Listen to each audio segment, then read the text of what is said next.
இந்த வேங்கை பின் வாங்காதுடா எத்தனை மண்ண ஒத்திக்க வச்சவன்டா. இங்கதான் வராரு தளபதி. நான் தன்னந்தனியாளு நீ நம்ம பாரு. விஜய் சாருக்கு வந்து பாடணுன்றது ரொம்ப ரொம்ப ஆசை. நடிப்பை விட்டுட்டு அரசியலுக்கு போகிறோம்னு சொன்ன உடனே சார் வந்து அரசியலுக்கு போகிறாங்க, நல்ல விஷயம். நமக்கு சாருக்கு சினிமாவுக்கு பாட முடியாமல் போயிடுச்சே, அவருக்கு ஒரு பாட்டு நம்ம பாடியிருக்கணுமே அப்படிங்கிறது ரொம்ப நாள் ஆசை எனக்கு. கேம்பெயின் சாங் வந்து ஃபஸ்ட்டு ஆரம்பிக்கும் போதே நான் தான் பாட வேண்டியது அந்த சாங். ஃபஸ்ட்டு சாங்கு எனக்கு வாய்ப்பு வந்தது. அப்போ நான் வெளியில் இருந்தேன், நான் வெளிநாட்டில் இருந்தேன். செகண்ட் சாங்க்கு இல்லை, ஃபஸ்ட்டு சாங்க்கு என்னை கூப்பிட்டுருந்தாங்க. அதே மாதிரி இந்த சாங் வந்து நான் பாடிட்டேன், போயிட்டு வர வச்சுட்டாங்க விஜய் சாருக்கு பாடணும் அப்படின்ட்டு. அப்போ பாடி எல்லாம் முடிச்சாச்சு. பாட்டு வந்து வெளியே வரும்போது அதுக்கு முதல் நாள் வந்து சார் என்ன சார் ஒரு தேதி சொல்லியிருந்தாங்க, இந்த தேதியில் வந்து வெளியே வருது அப்படின்ட்டு. அப்போது வந்து என்ன சார் அப்படின்னு சொல்லிட்டு அவருக்கு கால் பண்ணுறேன். இல்லை சாரும் பாடுறாரு அப்படின்னு. எனக்கு என்ன சொல்றதுனே தெரியல. அப்படியா என்னங்கய்யா இப்படி சொல்கிறீங்க? ஐயோ ஐ லவ் யூ. ஐயோ அவர் அப்படியே, ஏன்னா கருப்பர்னா எனக்கு ரொம்ப பிடிக்கும். இவரை கருப்பு வேஷத்தில் பார்த்துட்டு ஐயோ, அதான் நான் சொன்னேன்ல, வந்துட்டு ஸ்டேஜில் வந்து அப்படி வந்து இப்படி கையை பிடிச்சி இப்படி ஹக் பண்ணது, அதெல்லாம் வந்து இன்னைக்கு வரையுமே நான் என்னை விட்டுருந்தா ரொம்ப அப்படியே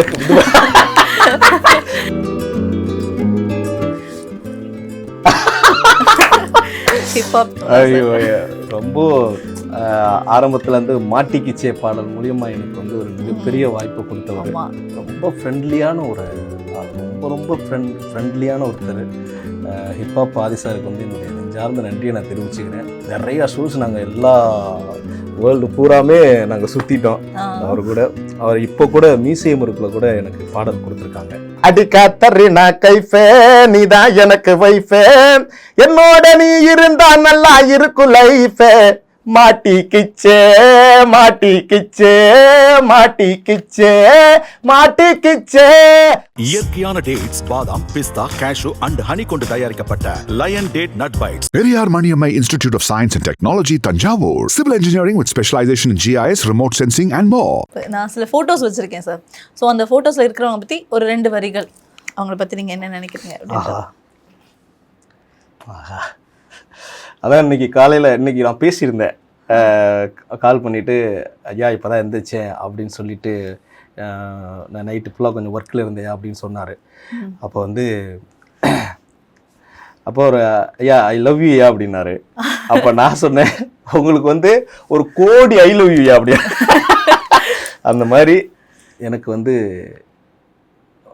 என்னுடைய வாழ்க்கையில் அடுத்து ஒரு விஷயம் வந்து மக்கள் மத்தியில் கொண்டு போய் சேர்த்த ஒரு என்ன சொல்கிறது, அது ஒரு சாய்.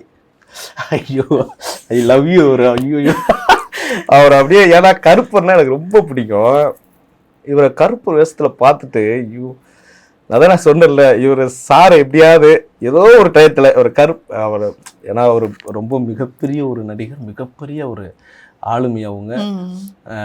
என்னுடைய ஆசை அவரை போய் சந்திக்கணுங்கிறது, அதாவது தனிப்பட்ட முறையில் சந்திக்கணுன்ட்டு எனக்கு ரொம்ப ஆசை. அவரை வந்துட்டு ஸ்டேஜில் வந்து அப்படி வந்து இப்படி கையை பிடிச்சி இப்படி ஹக் பண்ணது, அதெல்லாம் வந்து இன்னைக்கு வரையுமே நான் என்னை விட்டுருந்தா ரொம்ப அப்படியே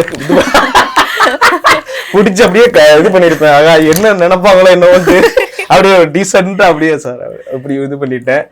அவரை ரொம்ப ஹக் பண்ணணும்னு எனக்கு ரொம்ப ரொம்ப ஆசை. சூர்யா சார் அவரை ஸ்க்ரீனில் பார்த்துட்டு உண்மையிலே அவரை கருப்பு சாமியாகவே நினைக்கிறேன். ஐயோ ரொம்ப ஆரம்பத்தில் வந்து மாட்டிக்கிச்சே பாடல் மூலியமா எனக்கு வந்து ஒரு மிகப்பெரிய வாய்ப்பை கொடுத்தவர். அதே மாதிரி ஸ்டேஜில் வந்து நான் என்ன வேணாலும் எனக்கு ஒரு ஃப்ரீடம் கொடுப்பாரு. ஸ்டேஜில் வந்து நீங்கள் எப்படி என்ன பண்ணாலும் சரி, மொத்தத்தில் நீங்கள் உங்களுக்கு என்ன தோணுதோ அதை பண்ணுங்க அப்படிங்கிறது மாதிரி ஒரு விஷயத்த அவர் என்னை அவர் அவுத்து விட்ட காலம் மாதிரி விட்டுருவார். அப்படி அந்த மாதிரி ரொம்ப ஃப்ரெண்ட்லியான ஒரு ஆள், ரொம்ப ரொம்ப ஃப்ரெண்ட்லியான ஒருத்தர். ஹிப்ஹாப் ஆதி சாருக்கு வந்து என்னுடைய நெஞ்சார்ந்த நன்றியை நான் தெரிவிச்சுக்கிறேன். நிறையா ஷோஸ் நாங்கள் எல்லா வேர்ல்டு பூராமே நாங்கள் சுற்றிட்டோம் அவர் கூட. அவர் இப்போ கூட மியூசியம் இருக்குள்ள கூட எனக்கு பாடல் கொடுத்துருக்காங்க. மியூசியம் 2ல் கொடுத்துருக்காங்க. அந்த பாடலும் வரும் விரைவில். கண்டிப்பாக வெயிட்டிங் சார், மரணம் வெயிட்டிங். மாட்டிக்கிச்செல்லாம் வந்துட்டு இப்போ கேட்டாலுமே ஒரு மாதிரி நாஸ்டாலஜிக்காக ஃபீல் ஆகும். எங்களுக்காக ஒரு 2 லைன்ஸ் மட்டும் அதுலேருந்து கண்டிப்பாக பாடலாம். நான் தான் வர்றேன்னா நீதாய குயினா, வானத்தில் பறக்குது பார் கலர் கலர் ராமைனா, அடிக்கா தர்றினா கைஃபே, நீதான் எனக்கு வைஃபே, என்னோட நீ இருந்தா நல்லா இருக்கும் லைஃபே, மாட்டிக்கிச்சே மாட்டிக்கிச்சே மாட்டிக்கிச்சே மாட்டிக்கிச்சே மாட்டிக்கிச்சே. கருப்பா கருப்பா ஐயா, நேரத்தில் இந்த பாடலை பாட சொல்றாங்க. கருப்பா என்னால இதுவும் முடியும் அப்படின்ற மாதிரி சொல்றீங்க சார். அதான் பிரச்சனை இல்லை. கருப்பர் மனுஷன் கருப்பர் நினைக்கிறாரு இவன்ட்ட பார்த்து நான் மாட்டிக்கிட்டு முடியும். கருப்பா. அடுத்த போட்டோ சார். CM sir. அதாவது ஒவ்வொரு பாடகருக்கும் ஒரு சில கனவுகள் இருக்கும் தெரியுங்களா? ஒரு சில கனவுகள் இருக்கும். எப்படின்னா இவங்களுக்கு பாடணும் அப்படின்ட்டு, இவங்களுக்கு பாடணும் அப்படிங்கிற ஒரு கனவு இருக்கும். அதில் வந்து விஜய் சாருக்கு வந்து பாடணுன்றது ரொம்ப ரொம்ப ஆசை. அவர் வந்து படத்தில் நடிப்பை விட்டுட்டு அரசியலுக்கு போகிறோம்னு சொன்ன உடனே நான் என் சைடில் உள்ள விஷயமா நான் என்ன இது பண்ணேன்னா, ஐயோ சார் வந்து அரசியலுக்கு போகிறாங்க, நல்ல விஷயம். நமக்கு சாருக்கு சினிமாவுக்கு பாட முடியாமல் போயிடுச்சே, அவருக்கு ஒரு பாட்டு நம்ம பாடியிருக்கணுமே அப்படிங்கிறது ரொம்ப நாள் ஆசை எனக்கு. அது ஒரு மனசுக்குள்ளே அப்படியே இருந்துக்கிட்டே இருந்தது. இந்த டிவிக்கு இதோட கேம்பெயின் சாங் வந்து ஃபஸ்ட்டு ஆரம்பிக்கும் போதே நான் தான் பாட வேண்டியது அந்த சாங்கு. ஃபஸ்ட்டு சாங்கு எனக்கு வாய்ப்பு வந்தது. அப்போ நான் வெளியில் இருந்தேன், நான் வெளிநாட்டில் இருந்தேன். அப்போ என்னால் வந்து அந்த டயத்துக்கு வந்து பாடி கொடுக்க முடியல. அதே மாதிரி செகண்ட் சாங்க்கு இல்லை, ஃபஸ்ட்டு சாங்க்கு என்னை கூப்பிட்டுருந்தாங்க. அதே மாதிரி இந்த சாங் வந்து நான் பாடிட்டேன், போயிட்டு வர வச்சுட்டாங்க. விஜய் சாருக்கு பாடணும்யா அப்படின்ட்டு எனக்கு சரின்னு சொல்லிட்டு அன்னைக்கு அந்த நடந்த விஷயத்தெல்லாம் சொல்கிறேன். அன்னைக்குன்னு ஒரு சேனலில் வந்து ஒரு கப்புள் ஷோ ஒன்றுக்கு கூப்பிட்டுருந்தாங்க. அப்போ நான் அதில் போய் கலந்துக்கிட்டு அன்னைக்கு வந்து ஈவினிங் வந்து என்னால் போக முடியல. ஈவினிங் ஃப்ளைட்டு போட்டாங்க, ஈவினிங் போக முடியல. ஃப்ளைட்டை மிஸ் பண்ணிவிட்டேன், இங்கே லேட்டானோடனே மிஸ் பண்ணிவிட்டேன். அப்புறம் அவங்கள்ட்ட சொன்னோடனே சரி ஒன்றும் பிரச்சனை இல்லை, மார்னிங் ஃப்ளைட்டு போடுறோம்னு சொல்லிட்டு விடிய காலையில் ஃப்ளைட்டு நைட்டு பூரா தூங்கலை போயிட்டு இருந்தால் அங்கே ஒரு நைட்டு 11 மணி 12 மணி ஆகிடுச்சு. அப்போ ரெக்கார்ட் பண்ணும்போது அப்போ பாடி எல்லாம் முடிச்சாச்சு. இப்போ முடித்த உடனே அதுக்கப்புறம் வந்து பாட்டு வந்து வெளியே வரும்போது அதுக்கு முதல் நாள் வந்து சார் என்ன சார் ஒரு தேதி சொல்லியிருந்தாங்க, இந்த தேதியில் வந்து வெளியே வருது அப்படின்ட்டு. அப்போது வந்து என்ன சார் அப்படின்னு சொல்லிட்டு அவருக்கு கால் பண்ணுறேன். இல்லை சாரும் பாடுறாரு அப்படின்னு. எப்படி சாரும் பாடுறாரு அதில் அப்படின்னோடனே எனக்கு என்ன சொல்றதுனே தெரியல. அப்படியா என்னங்கய்யா இப்படி சொல்கிறீங்க அப்படின்ட்டு. அதுக்கப்புறம் வந்து எனக்கு நான் இதை எதுக்கு சொல்ல வரேன்னா, சினிமாவில் பாடியிருந்தா கூட சாரோட சேர்ந்து பாடியிருப்பேனான்னு தெரியாது இல்லைங்களா? ஏன்னா நிறைய விஷயம் என் மைண்டில் இருக்குது. அந்த விஷயத்தை பூராமே சார் வந்து ரொம்ப அசால்ட்டாக நடத்திட்டுருக்காரு. அசால்ட்டாக நடக்குது நிறைய விஷயங்கள். சொல்லப்போனால் ரொம்ப அப்படியே இந்த அதாவது படத்தில் மட்டுமே இப்படி காமிப்பாங்க. பயங்கரமாக வந்து ஒரு அரசியலுக்கு வர்றோம், வந்த உடனே இந்த ஒரு நாளில் இப்போ ஒரு நாள் முதல்வர் மாதிரி அதை பண்ணுறோம் இதை பண்ணுறோம் அப்படிங்கிற மாதிரி படத்தில் மட்டுமே நடக்கக்கூடிய விஷயங்கள் ஒன்று இருக்கு இல்லையா? இதை எல்லாமே அந்த படத்தில் நடக்கிற மாதிரி ஒரு லைவில் வந்து சார் வந்து அதை கண்டிப்பாக அவர் பண்ணுவார், பண்ணிட்டு இருக்கிறாரு. இந்த பாடல் வந்து அவர் கூட சேர்ந்து பாடினதை வந்து ரொம்ப ரொம்ப சந்தோஷமாக நான் நினைக்கிறேன். ஏயா என்னையா எங்கே போனாலும் இந்த பாட்டு தான் ஓடிட்டே இருக்குது, கடைசி நம்பிக்கை கடைசி நம்பிக்கைன்னு வருதையா. எனக்கு என்னென்னா சாரோட வாய்ஸ் அதில் வந்து வந்தது வந்து எனக்கு என்னென்னா, நான் வந்து ஒரு பாடகராக நான் ரொம்ப மனசில் வந்து ஃபீல் பண்ண விஷயம் என்னென்னா, சார் கூட சேர்ந்து நம்ம வந்து அவருடைய சினிமாவில் பாடினா கூட அவருடைய சினிமாவில் பாடினா கூட சார் கூட சினிமாவில் பாடியிருந்தா கூட நம்ம பாடியிருக்க முடியாது. இந்த காம்பெயின் சாங்கில் வந்து சார் கூட சேர்ந்து பாடணும் நம்ம வயசு வரும்போது அவர் வயசு அவரும் பாடுறாரு, அவர் பயங்கரமாக பாடுறாருங்க. ஐயோ, ஆமா. பணத்தை சேர்க்குகின்ற அரசியலை தேடி சனத்தை காக்க ஒரு தலைவன் வரானே, காசை வாங்கி உன்னை வித்துடாம வாணி ஆசைப்பட்ட தமிழ்நாட்டை தரானே, தமிழ் வாங்காமலே விழி தூங்காதுடா இந்த வேங்கை பின் வாங்காதுடா, எத்தனை மன்னனை ஒத்திக்க வச்சவன்டா. இங்கதான் வராரு தளபதி. நான் தன்னந்த நீ ஆளு என்னையால நம்ம பாரு, கொஞ்சம் நவுந்தேனா இங்க 8 கோடி பேரு. ஓ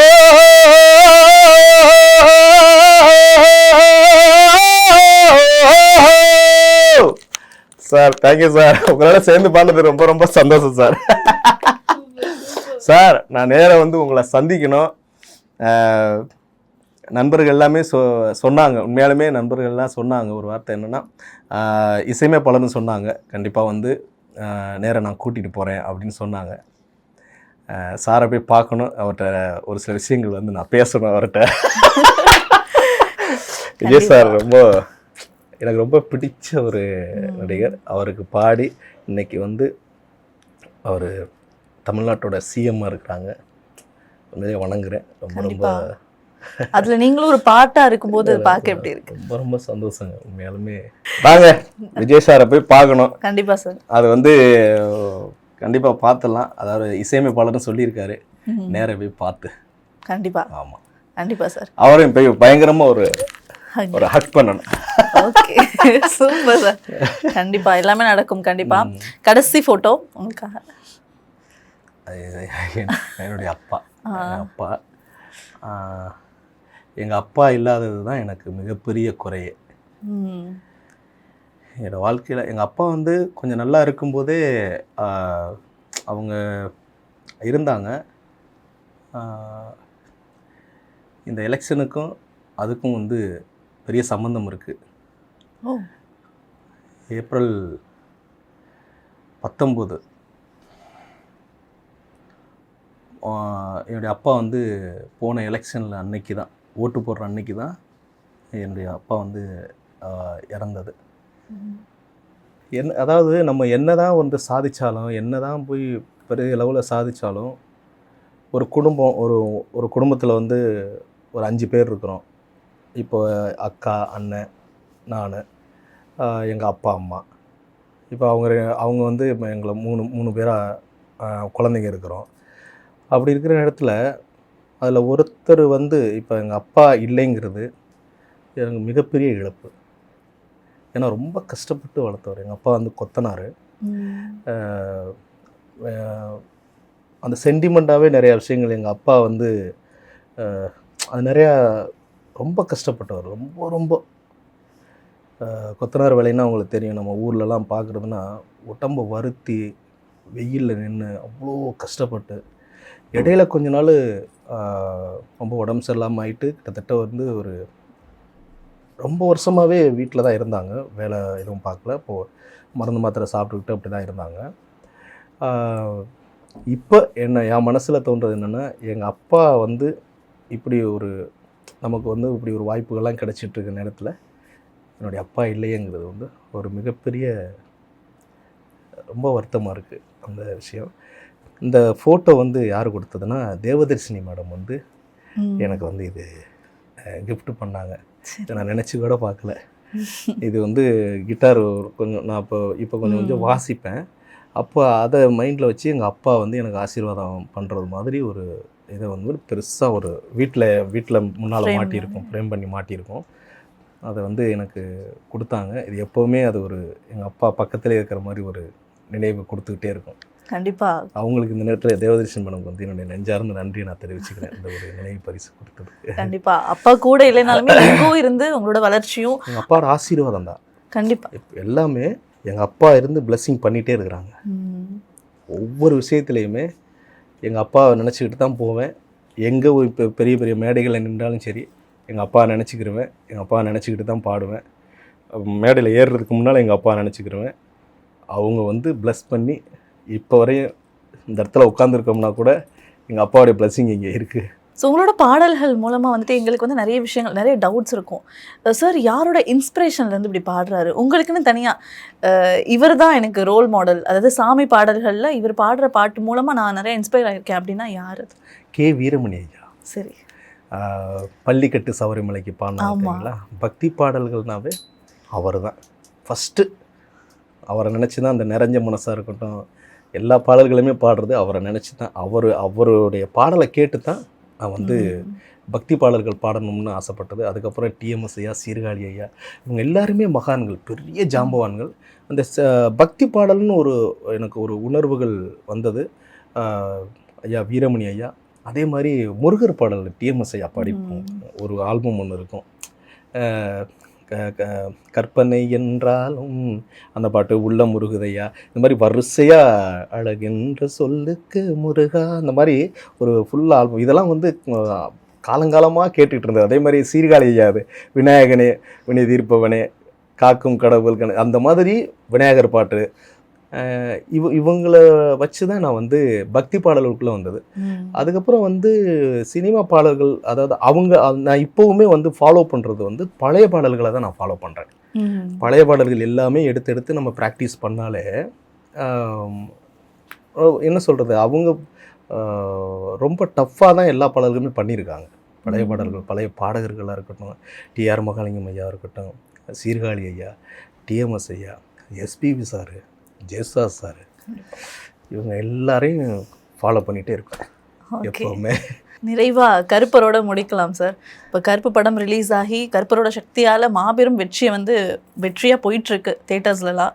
இப்போது மக்கள்கிட்ட ஒரு விஷயம் சொல்லணும் கருப்பை பற்றி அப்படின்னா என்ன?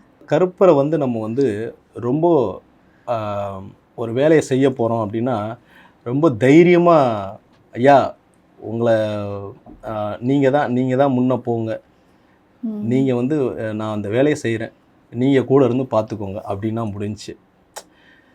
அது ஒரு பெரிய நம்பிக்கை. அது வந்து அந்த வேலையை வந்து நம்ம ஒரு மடங்கு செய்ய போகிறோம் அப்படின்னா பன்மடங்கு வந்து நமக்கு செய்யறதுக்குரிய அந்த உந்துதலை கொடுப்பார் கருப்பர். கண்டிப்பாக நல்ல விஷயங்கள் பண்ணும்போது அவர் கண்டிப்பாக அவர் வந்து கூடவே நிற்பார், எல்லாருக்குமே நிற்பார், மனசார வேண்டோம்னா. கண்டிப்பாக நிறைய விஷயங்கள் பகிர்ந்துக்கிட்டேன். நன்றி. ரொம்ப நன்றி.